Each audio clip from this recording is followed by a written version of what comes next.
The sea doesn't knock. It just delivers. And on a quiet morning near Spain, it delivers a British officer, face down, drifting, silent. The uniform looks official. The shoes look polished. The body looks recent. But the strangest detail is his wrist. A briefcase is secured to him like a promise, like a last instruction, like someone feared losing it more than dying. Inside are letters that look boring, routine, almost forgettable. And that's what makes them terrifying, because real secrets rarely look dramatic. Somewhere in London, men in locked rooms stare at clocks. Not because they sent a man to die, but because they sent a lie to live. In 1943, the Allies want a doorway into Europe. Sicily is the obvious one. And in war, obvious is a trap you build for yourself. Because the Germans can read maps too. They can read logic. They can read your next move before you make it. If Sicily is defended the way it can be defended, landing there becomes a slaughter. So Britain faces a brutal truth. You can't win this with bravery alone. You need the enemy looking somewhere else. Not a little, not vaguely, completely convinced. So the solution becomes insane. Don't hide the invasion, misdirect it. Most people imagine war as noise, engines, bombs, screams. But the most important war in 1943 is quieter. It's fought inside offices with cigarettes, maps, and paper. Because armies don't move on emotion, they move on decisions. And decisions move on information. If you can bend what the enemy believes, you bend where they send their divisions. You bend where they place their aircraft. You bend where they wait. That's the power of deception. It doesn't need to work forever. It only needs to work long enough to tip the first domino. And Mincemeat is about to try something almost impossible: to hijack Germany's confidence. Here's the ugly truth about intelligence. The enemy trusts what they steal more than what they're told. Because stolen information feels earned. It feels pure. The men behind this plan aren't commandos. They're writers with security clearance. They think in tone, rhythm, and human behavior. They ask questions most generals never ask. What would a real officer carry? What would he forget in his pocket? What would make an analyst relax? They're not forging paper. They're forging a life. A believable, messy, imperfect life. Because a perfect lie feels manufactured. A realistic lie feels accidental. And accidental is the gold standard. Their goal isn't to fool everyone. It's to fool the right people, long enough to save the beaches. A dramatic lie triggers alarms. A boring lie slides through defenses.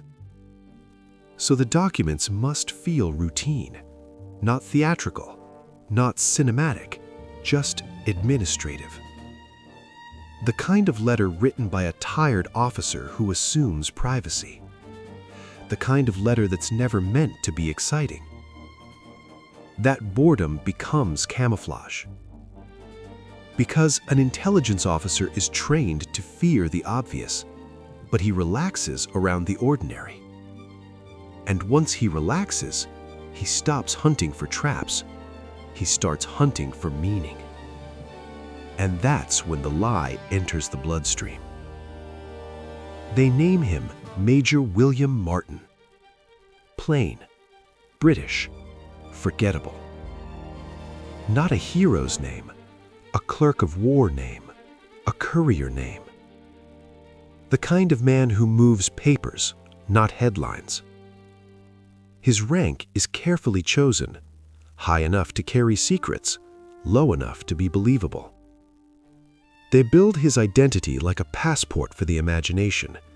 Job, reason, route, purpose. Because Germany won't only examine the letters, they'll examine the man. His pockets, his habits, his life. So Britain must make Martin feel real, even though he never existed. Real people carry nonsense, receipts, tickets, notes, little scraps of life. Intelligence officers call it pocket litter. And pocket litter is where this plan becomes genius. Because it doesn't prove anything logically, it proves it emotionally. A receipt makes you picture a shop. A note makes you picture a desk. A personal item makes you picture a heartbeat. And once the enemy pictures a person, they stop treating the case like bait. They start treating it like tragedy. And tragedy is believable. This is the moment the lie stops being paper. It becomes human.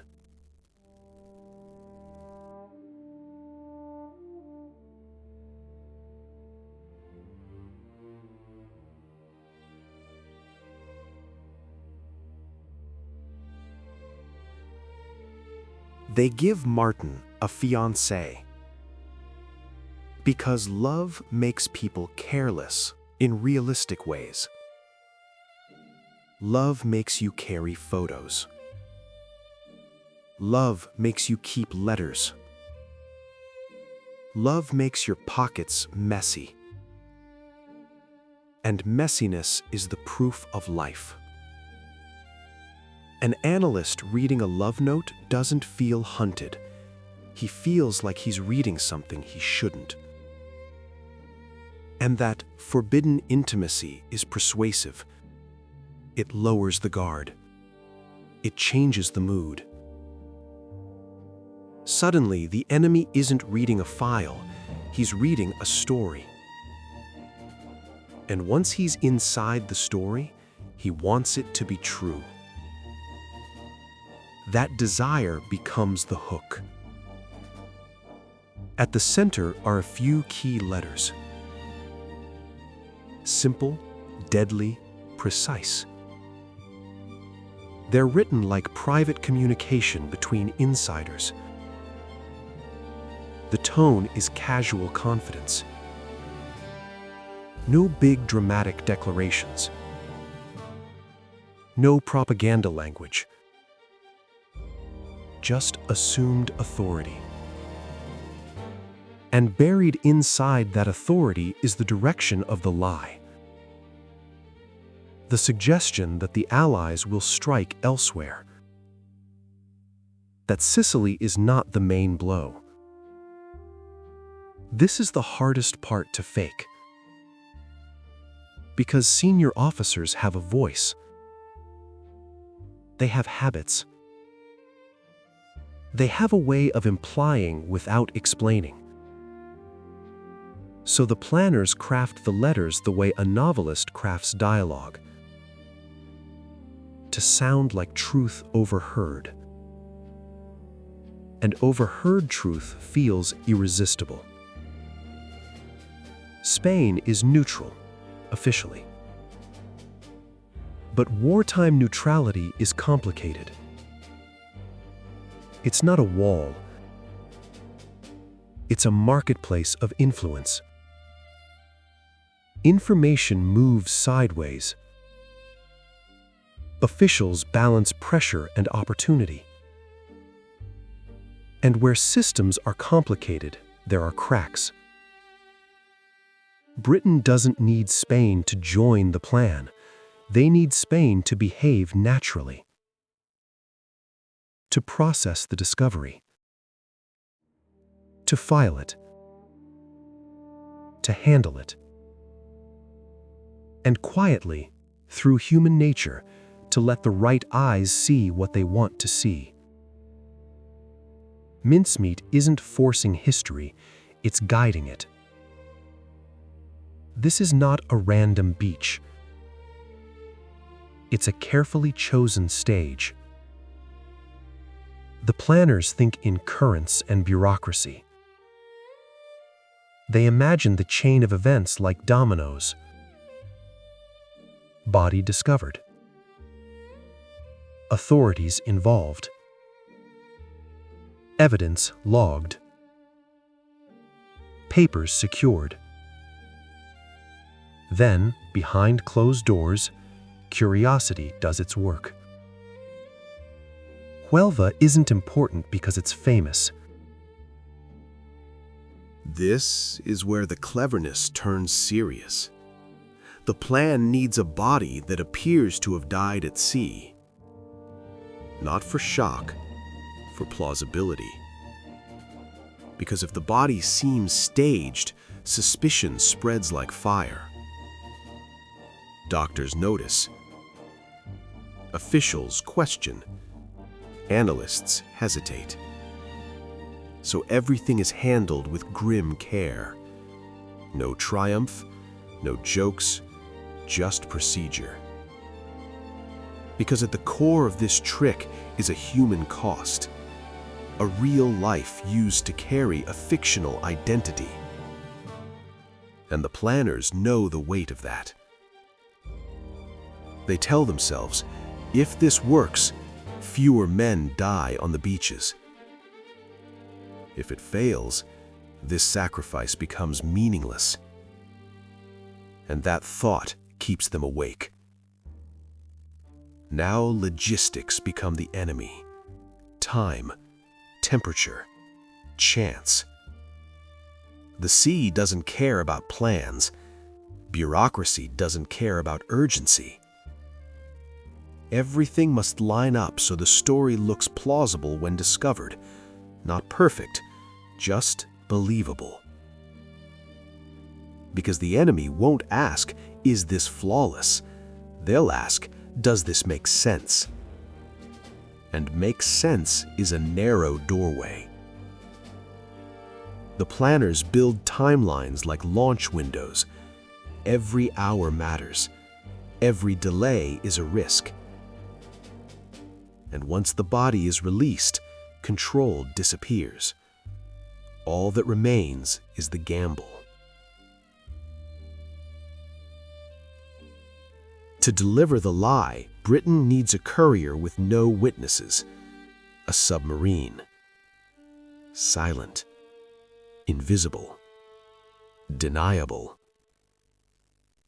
HMS Seraph becomes the shadow.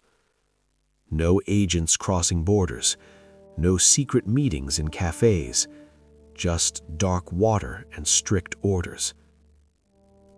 The crew doesn't need the full story, only the procedure. Because on a submarine, rumor spreads fast, and rumor kills operations. So the mission is wrapped in routine. The more normal it feels, the safer it is. But everyone involved knows this isn't normal.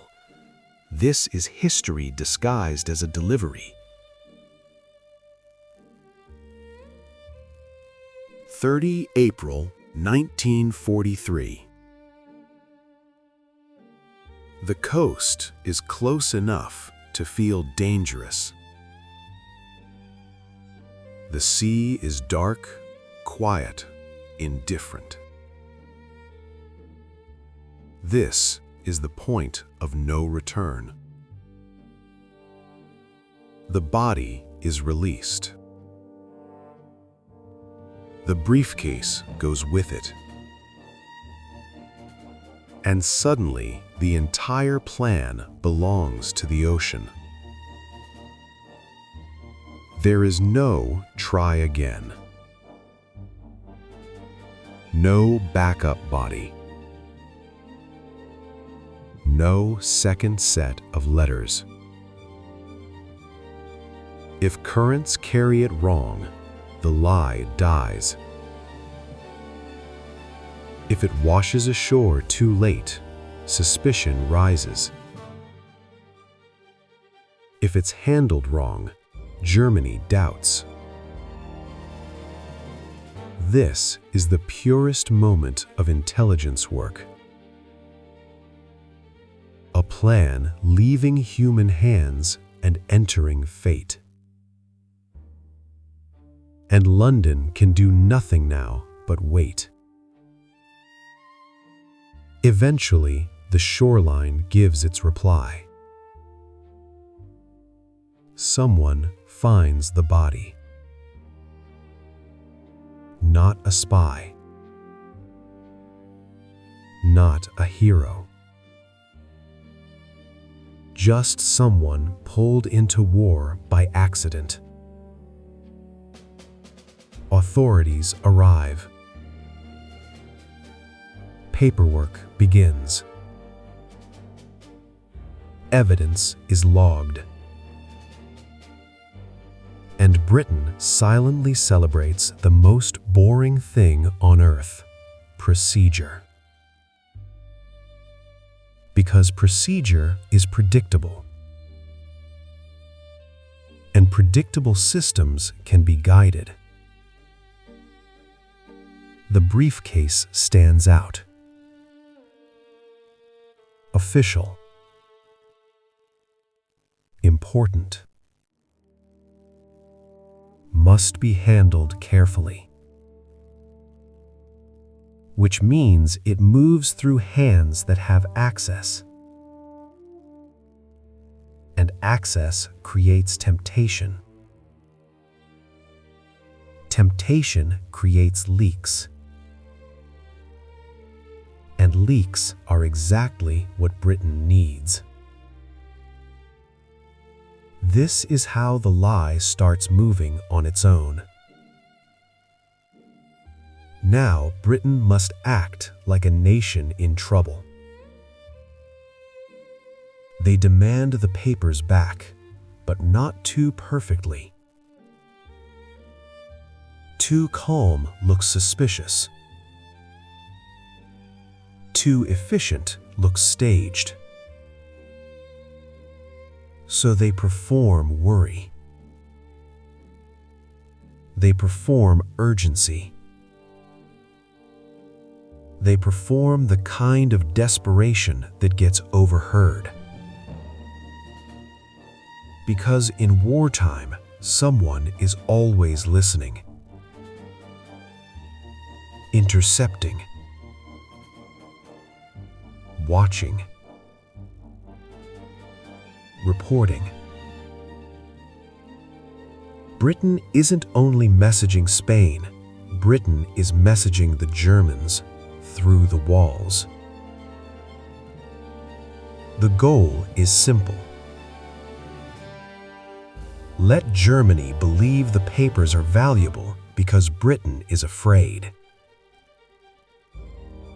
Fear is persuasive. And Britain turns fear into bait. Behind closed doors, the documents are opened. Quietly. Carefully. Professionally. Photographed. Copied. Passed onward. Then resealed to look untouched. This is the moment the lie becomes contagious. Because now the lie can travel without the body. Copies can move across borders. Copies can reach analysts and superiors. copies can become evidence. Somewhere in German intelligence, the documents arrive like treasure. Analysts examine everything: tone, rank, chain of command, context, logic. And Mincemeat's strength is subtle. It looks imperfect in believable ways. Real life is messy, so the lie is messy, on purpose. Then the pocket litter does its magic. It makes the messenger feel alive.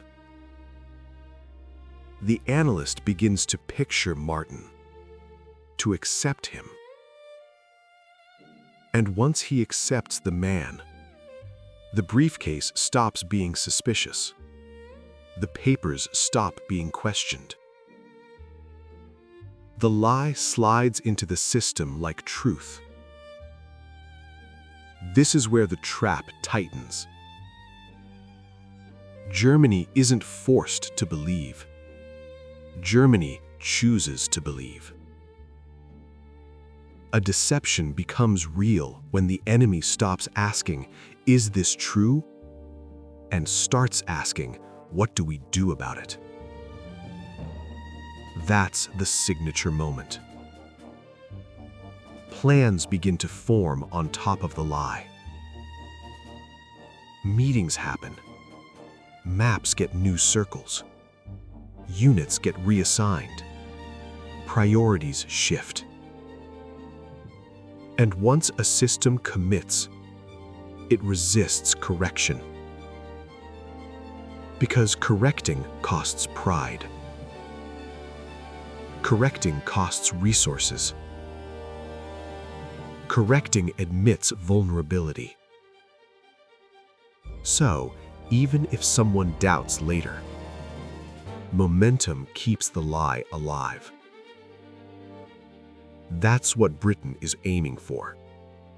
Not belief in one room. Belief embedded in the machine. Britain watches for signs, small changes, subtle movements, quiet redeployments. Because intelligence success is not applause, it's reaction. Did German attention shift? Did defenses adjust? Did someone in Germany talk as if the documents were real? The British need confirmation that the lie entered the bloodstream. And later records describe enemy knowledge in terms that suggest it was planted and monitored. That matters. It means the operation wasn't treated as folklore. It was treated as measurable impact. In the world of spies, that's the closest thing to proof. But Britain still can't relax, because a lie that works can still be discovered. And discovery can be deadly.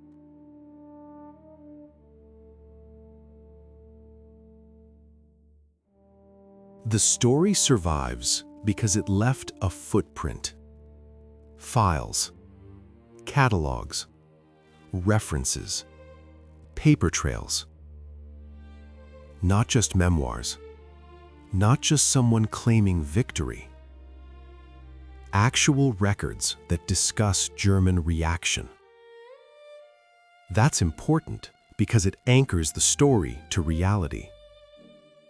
It tells you Germany didn't just hear something.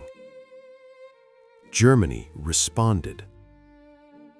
And response is the only language war understands.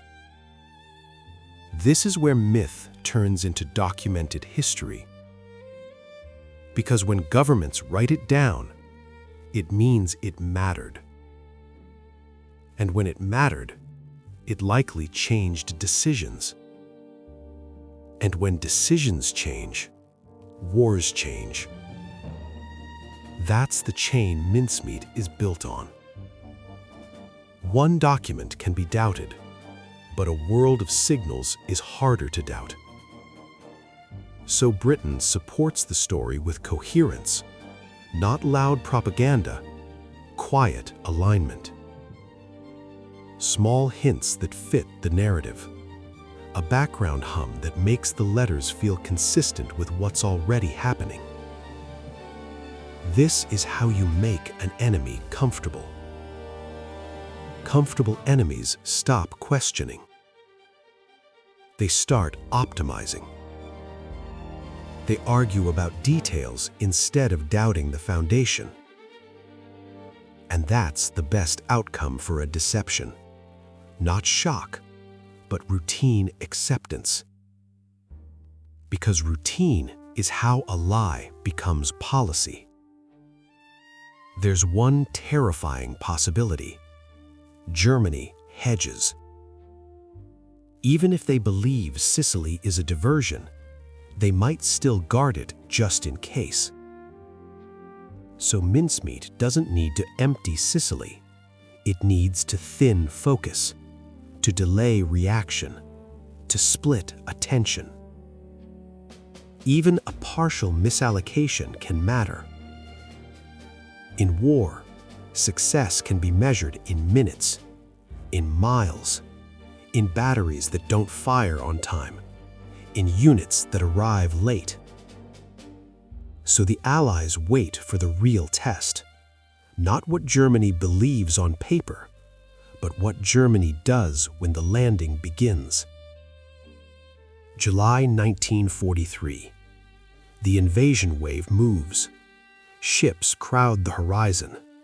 Men stare at coastlines that look like death under sunlight. Maps promised order. Reality delivers chaos. This is when the paper war must pay off. If Germany is even slightly mispositioned, the first hours become survivable. If attention is split, the landing breathes. And breathing is everything on day one. Here, Mincemeat isn't a clever story anymore. It's a background force shaping the enemy's readiness. Paper has become sand, steel, and human fear. This is the moment the lie was built for. This is the moment it earns its name.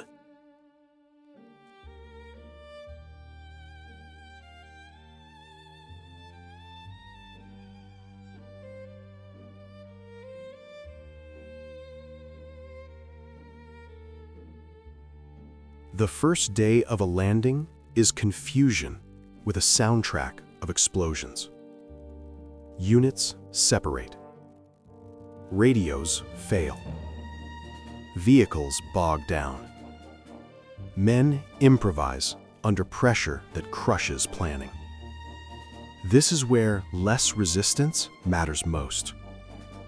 Not because anyone wants an easy fight, but because the first hours are fragile. A single counterattack arriving early can collapse everything. A single gun position firing sooner can change the casualty count. Deception doesn't win battles alone. It shifts starting conditions. It buys time. And time is what soldiers spend to stay alive. So if Mincemeat stole even a little of Germany's readiness, that theft was paid back in lives. This isn't magic. It's math. If the enemy moves forces away from the true target becomes less deadly. Even a small shift can have huge effects. Because war is about concentration. And deception is about dilution. You dilute the enemy's certainty. You dilute their defenses. You dilute their response time. And suddenly, an obvious invasion becomes survivable. That's how a corpse changes a war. not by fighting, but by pulling the enemy's attention in the wrong direction at the worst possible moment. In modern language, it's a psychological weapon. In 1943 language, it was simply genius. Mincemeat became famous, so exaggeration follows it like a shadow. But what keeps this story alive isn't hype.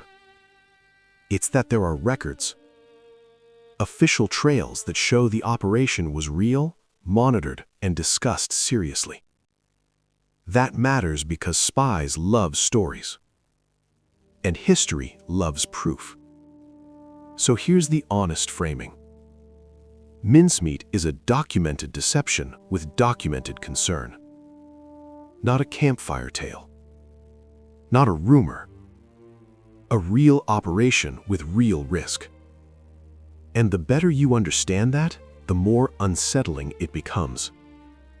Because it means the world can turn on details, on the tone of a letter. Most spy stories end in shadows. This one ends in a place you can visit. A grave in Huelva. A name, a date. Flowers left by strangers. It's haunting because it makes the operation physical. It turns paper back into reality. And it reminds you that the perfect lie needed a real human anchor. That's why the grave matters. It's not a victory monument. It's a reminder that war doesn't only take lives in battle. Sometimes it takes them in silence and uses them in ways nobody could imagine. Because it didn't force belief. It invited belief. It matched what the enemy expected. It arrived the way the enemy trusted most, through theft. And it carried human detail that made doubt feel rude. The genius is that Germany didn't feel deceived. Germany felt lucky. Germany felt clever. And when someone feels clever, they commit harder. That's the psychological trap. You let the enemy congratulate themselves while they walk exactly where you want them to walk. Mincemeat wasn't a shout. It was a whisper that fit perfectly into an enemy's mind. And a perfect fit is hard to reject. Once an intelligence chain commits to a conclusion, pride locks it in. Changing your mind means admitting you were fooled. Admitting you were fooled risks your reputation, your career, your authority. So systems cling to their early conclusions, even when doubts emerge later. Mincemeat weaponized that. It didn't just give Germany information, it gave Germany a belief that felt earned. And earned beliefs are defended aggressively. That's why deception can outperform firepower. It turns the enemy into the guard of your lie. They protect it for you. They spread it for you. And by the time they realize, the moment has passed. Wars are fought with bullets, but wars are also fought with decisions, and decisions are fought with information. Operation Mincemeat proves something uncomfortable. Belief can be engineered. Not with loud propaganda, with small details, with the right delivery, with the right timing, with a lie that fits what the enemy wants to be true. This story isn't only about WW2. It's about how humans process certainty under pressure. And once you understand that, you realize some of the biggest battles are invisible, but they decide the visible ones. At the end of all this, there's no parade for the briefcase, no medal for the ocean, no victory speech for the lie. There is only a grave, a name that was invented, and a human life that carried that invention into history. That ending doesn't feel like triumph. It feels like reflection, because the smartest victories can carry heavy shadows. And mincemeat is remembered not only because it was clever, but because it reveals the strange truth of war. Sometimes the course of history turns not on armies, but on a story written well enough that an enemy bets everything on it. And sometimes that story arrives quietly, on a tide.